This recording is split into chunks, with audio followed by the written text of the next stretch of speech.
We are less than 24 hours away from the Illinois primary election, with President Biden and former President Trump as the presumptive nominees. The real question is, what's driving voters in Illinois to the polls tomorrow? Before we share what voters told us, let's see how early voting went in Winnebago County.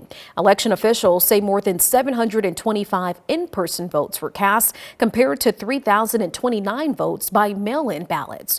Those numbers give a sense of how many residents have already participated, with early voting ending a little over an hour ago. And 13 WREX's Destin Howard is live for us outside of the Rockford Board of Elections office. And Destin, you spoke with those casting their votes earlier today. What did they tell you about why they decided to come out and vote?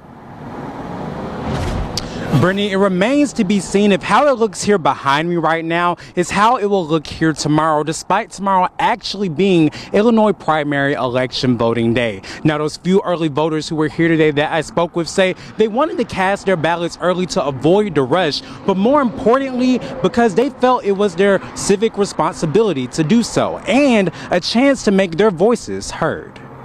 This is my first time voting and I feel good about it, you know, and this is something that I've been needing to do.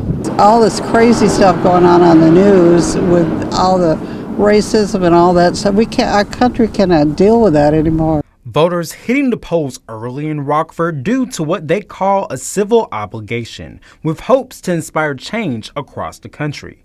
That includes first-time voter Johnny Tate, who also finds his motivation within his own identity. What motivated you to come out here and vote today? Well, I think it's very important that, as me being a black man today in society, that it's very important that I come out and vote, you know, because we need somebody that's going to stand up and lead this country.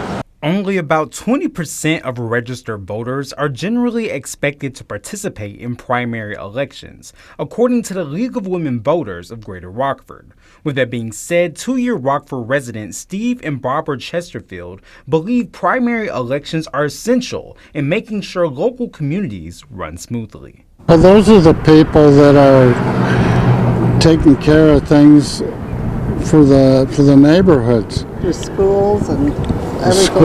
The schools and public assistance. To people who have not made a decision on whether or not to vote, the Chesterfields hope to be a reminder that elections are at the core of democracy. Stand up and vote for this country, for the democracy. You have to do it. You can't sit at home. If you need a ride, I'm sure you can, there's people that will give you a ride here. Polls open at 6 a.m. statewide if you wish to vote in person tomorrow. I'm Destin Howard reporting for 13 WREX.